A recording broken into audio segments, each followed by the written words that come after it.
How would you parse 1,000,000 podcast feeds? My guest today, Dain Miller, has done exactly that. My name is Jonathan Cottrell. You're listening to Developer Tea, and I'm very excited to interview Dain. Dain is the Director of Tech at Stitcher and Midroll. You may be listening to today's episode on Stitcher, and Dain is working at Stitcher with tons of podcast feeds. We're going to talk a little bit about that. He also is the host of Start Here FM, a podcast for beginner developers, and he is formerly worked on tech innovation at the White House. We're going to talk about a lot of this stuff in today's episode. I'm really excited to have Dain Miller on the podcast. Testing. Okay, cool. Recording my end. So, sure. I was just going to ask though. So you're director of tech over at Whiteboard? I am. Yeah, that is the official title. You're the only other director of tech that I know. Everybody else seems to be just, a director of engineering. And I'm always like trying to look up online, what is the difference? Like, is there even a difference? And it's absolutely, it seems that it's just a random word. It's almost unclear. Yeah, it's unclear. I like to think that we're going to include this in the podcast. We didn't have the official welcome, so that's fine. I like to think that the title Director of Technology implies that, it's more than engineering, right? So part of my job is looking into the future, or at least attempting to look into the future and predict what's coming next. And it may be that engineering is not the next wave for us, right? It could be that we need to adapt to a different thing, and understanding tech is really my job. It's not just understanding code, but also understanding how that code affects culture and how it affects the people around me, and how developers engage with that. And I think that's very well said, and I've never heard anybody say it that well. But I think also director of engineering is such you're backing yourself into a corner already. Because what if one day a solution is a third-party piece of software that you need to leverage? Well, if you really are over-engineering everything, that's never ideal. But director of tech, we have that ability to kind of step back from the business and look forward and say, okay, I'm going to acquire this third-party software, right? That we don't have to build necessarily. So right, and that's kind of why these titles. This is actually something I've been thinking about quite a bit. So I'm glad you brought it up.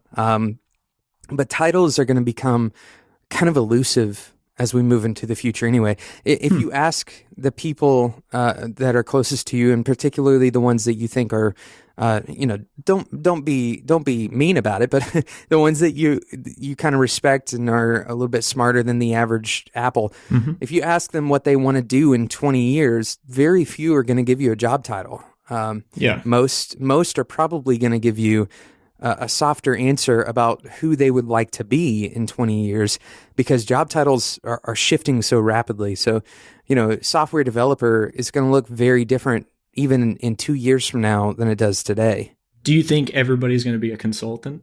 Because, what you're referring to, it seems like, is this broadening of interests, right? Like people want to do so many different things. So it seems like this rise of the consultant is going to continue. The independent consultant, right? Even more so than freelancer. Freelancer was a popular term back in the day, not so much anymore, right? If you want to be credible. I think that's a really good insight. I do think that, if you compare the shape of the movement from, let's say, the 1970s to now, in the 1970s, if you said you were a computer programmer, that meant maybe one or two things, right? Like, you're very unlikely to be way outside of this relatively narrow group of people who are writing assembly code or doing punch card code, right?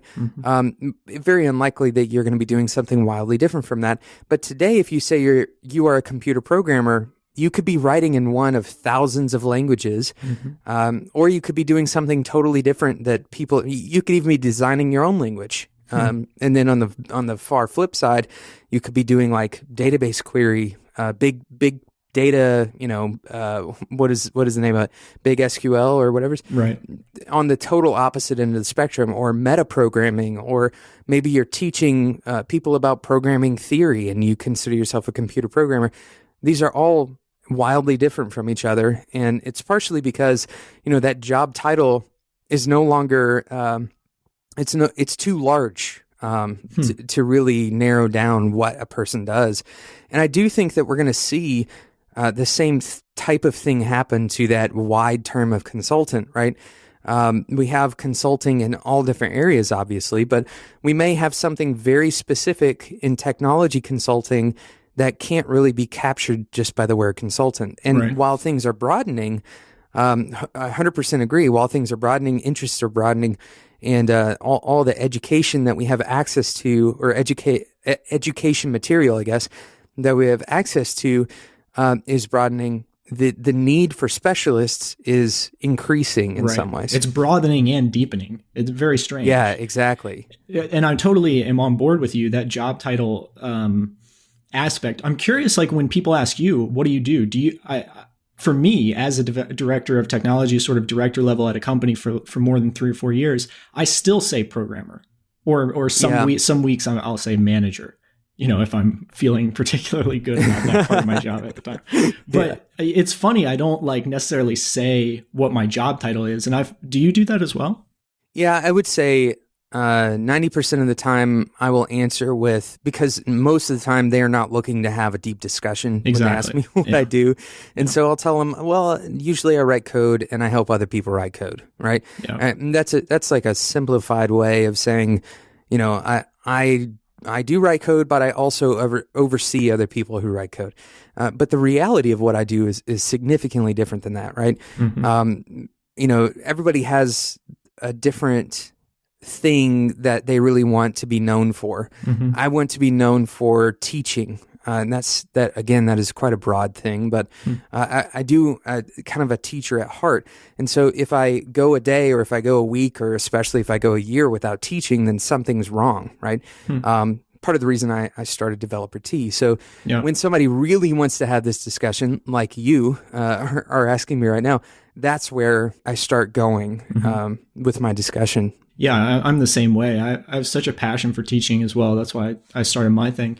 I'm curious though, like when we're talking about your job title, there are so many different aspects that it encompasses, and we can transition to questions that you want to ask in a minute. But I'm just curious, like, what is it that you find the most challenging being a director of technology and engineering? Is it dealing with stakeholders, or is it looking into the future and making strategic technology decisions, or is it just the day-to-day? What aspect is super challenging? I would say people.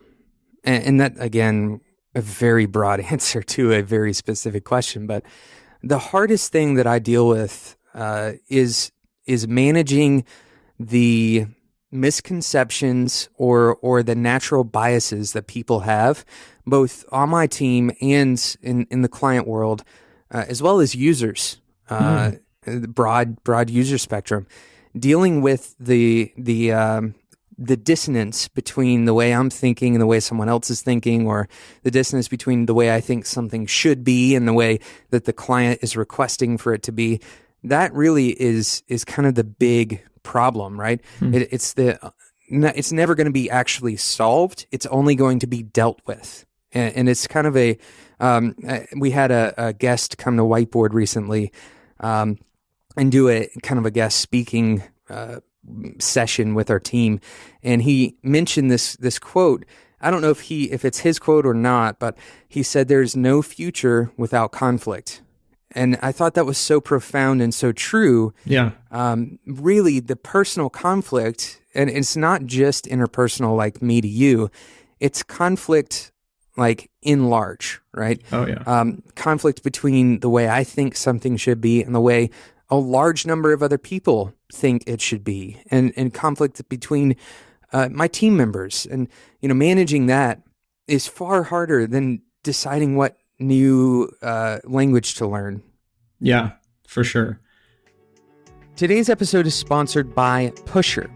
If you don't have live features in your application, meaning real time, things that are happening where the user is interacting with something like push notifications or a chat messaging system, if you don't have that in your application, then you probably are missing out on a lot of value that you can provide to your users.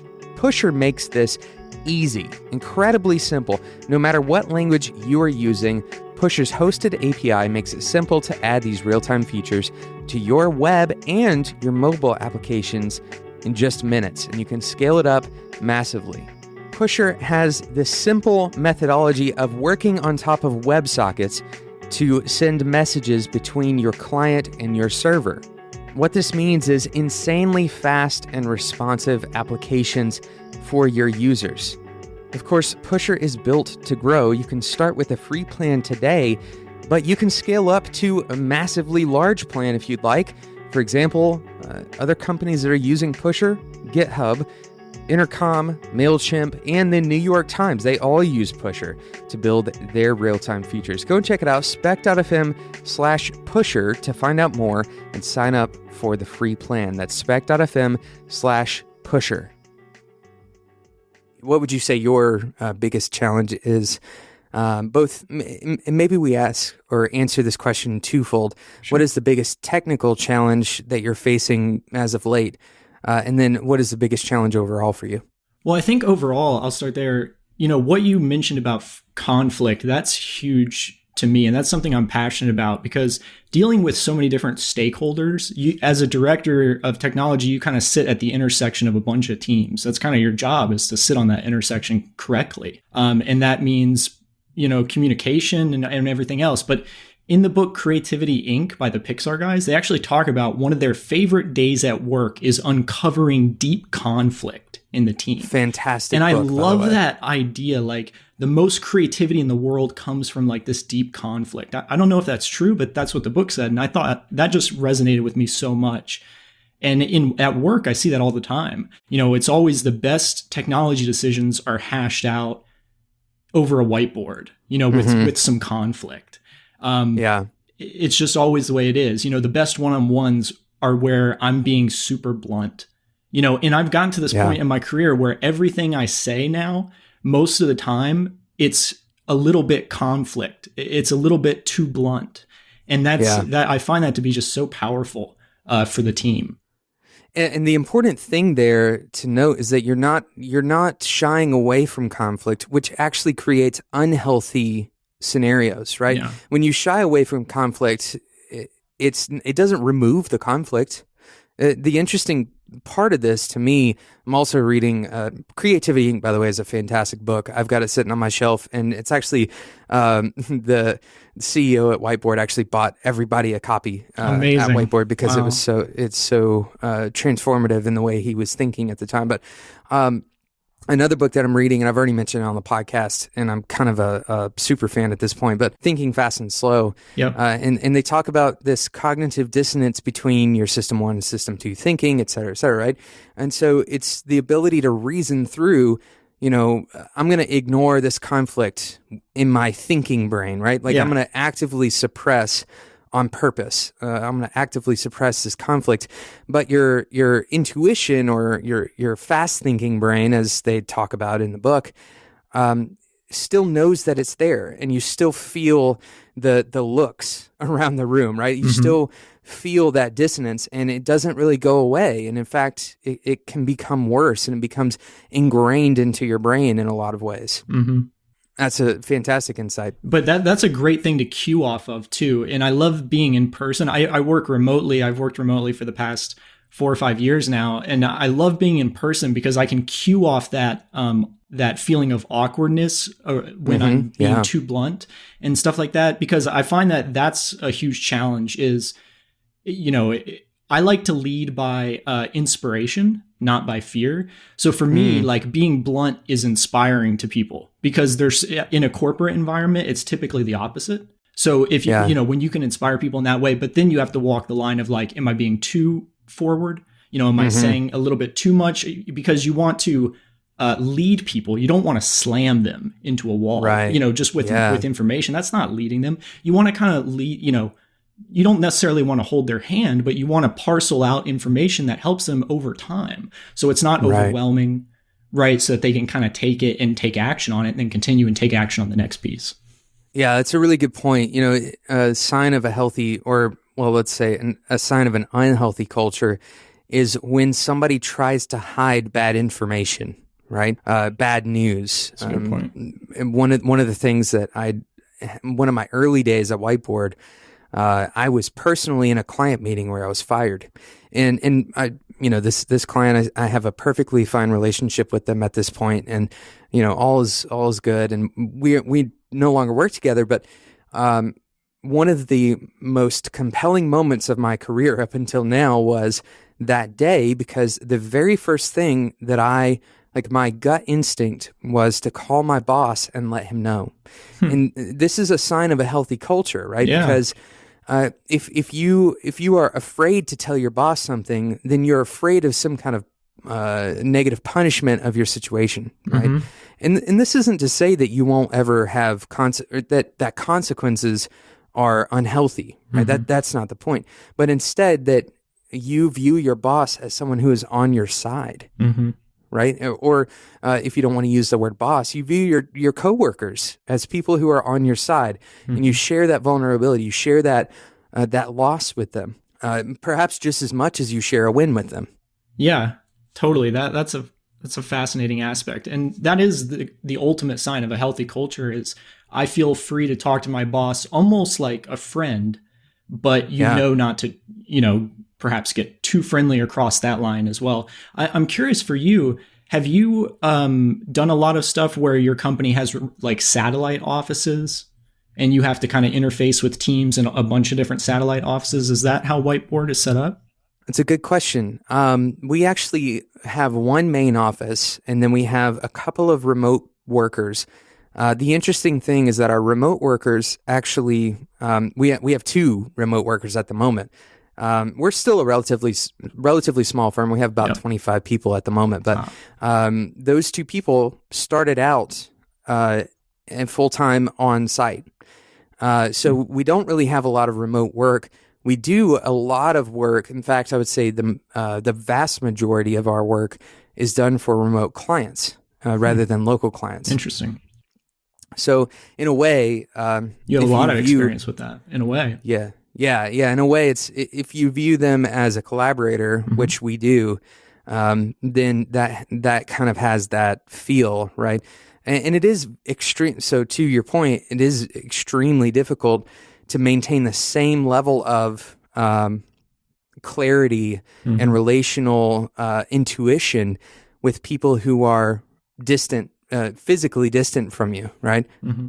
Yeah, I was just going to, just to circle back around to your original question, what are some difficulties? The satellite office thing is huge. I mean, and that's why I was so curious to hear your answer. We grew, I started with Midroll, we were like 14 people. Now we're, 150 or something like that. We're purchased by a company that's much bigger. So as you go through those transitions from one office to the other, it's funny how you watch complexity get exponentially harder to deal with, human to human interaction specifically. And I think that's what you were talking about, like people are the hardest. I totally agree. Like the technology from one satellite office to another is the easiest thing to set up. The motivation for an individual in that satellite office to over communicate to the others, that's way harder. Yeah. Like how do you even do that? And I found that to be that's pretty challenging. So I have a question about a theory. I'm going to present this theory to you, sure. And you tell me if it hits your ears right. As someone who is dealing with this problem that you're talking about. Recently, our CEO, he went to a conference, and Andy Crouch was at this conference. I don't know if you're familiar. Andy's a cultural thinker, writer. And Andy mentioned this idea of bandwidth of information. So if we were to quantify the information that we take in our natural environment, say in a face-to-face conversation, it's going to be a massive amount of information, right? We have a lot of visual cues. We have true 3D to the highest degree of quality, right? Something that's incredibly hard to replicate. In fact, perhaps impossible or close to impossible to replicate perfectly in a digital space.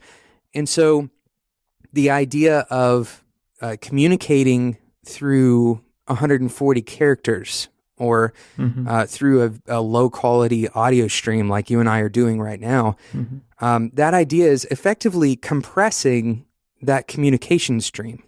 And so what you could be receiving through, like you were saying earlier, the face-to-face cues and the intuition that you can build just being in the same room as someone, that is significantly harder, quite simply because the number or the amount of information that you're getting is massively compressed. Most when it is text only, right? And then progressively better as we can see people's faces and see their expressions and hear the tonality in their voice, but significantly different from sitting in a room still. Yeah. And that's when the days where I feel super unmotivated about being a manager at a tech company, I think of reading Richard Dawkins in The Selfish Gene. He reminds us about these amazing facts, like our brain was built for thousands and thousands of years ago. And all of this stuff that me and you were talking about, the reason it is so hard is because it's so new and we're literally on the forefront. And the days when I feel super unmotivated, I remember that. And I'm like, okay, it is hard. That's straight. It's straight up hard. And, I step up to the plate because we're still kind of exploring and figuring all this out. And it's cool for people like you and I to be given the privilege, to be able to do that, and not taking that for granted is awesome. Yeah, 100%. Something you said actually reminded me. So we have these kind of primitive brains, right?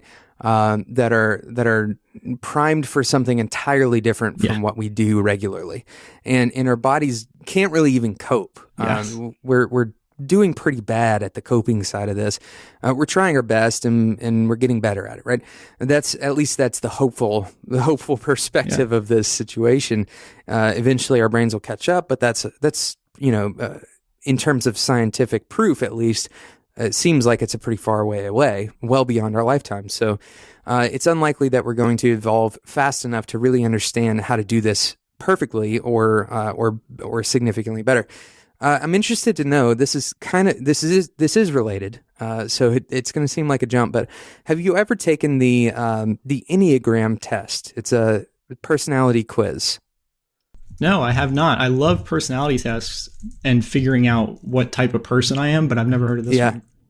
So this one is a very good one. I haven't taken like the official one with the book. I've taken the online free version, which is still surprisingly insightful, I thought. But I read some of the stuff about my personality. And my personality, for anybody who's wondering, I am a 5 on the Enneagram, which effectively means that I'm kind of in my head a lot, and I'm kind of withdrawn and really appreciate academic pursuit and that kind of stuff. One of the things that the Enneagram talks about is connecting with the growth version of yourself. So in other words, what are you doing when you are progressing, and what are you doing when you are digressing? And when I am progressing, I'm rejecting some of my natural desires to live in my head, and instead I do something that is more like full body, right? So something as simple as full body exercise can massively affect the way my brain is working for the next 24 hours. And I've seen this, anecdotally, of course, but I've seen this at play in my own life, and it's pretty amazing, actually. But like, how many years, just like me, probably as a technologist, like it took me so many years to get that through my thick skull that you need to do full body exercises. Like, I finally got it a couple years ago or whatever. And especially recently, the stress that comes from being in your head all the time. It's just, it can be totally dampening on creativity and everything. So I've had to get that lesson quite a few times. We trust ourselves too much. I actually recently bought tickets to go skydiving. Wow. And I'm really excited about it. So this is kind of an interesting statistic exercise for you. If I were to tell you that you have a choice, you can either go skydiving, drive in a car, or go swimming. Which of those is the most dangerous thing you can do? What would the intuitive response be for most people? And I'm already kind of giving it away by framing it this way. Most people would say that the intuitive response, or that immediately their thought of that would be, oh, of course, skydiving, right? Because our brains are substituting the out of control nature, or at least the seemingly out of control nature of skydiving. they're using that as some malformed heuristic for safety. Statistically speaking, you're 26 more times likely to die in a car wreck than you are to die skydiving. And it's amazing to think about it that way, because we think we're more when we are in control, things are safer, right? Like I like to think that as long as I am the one who is authoring my car, that I can control my risk. And statistically, it's overwhelmingly the opposite.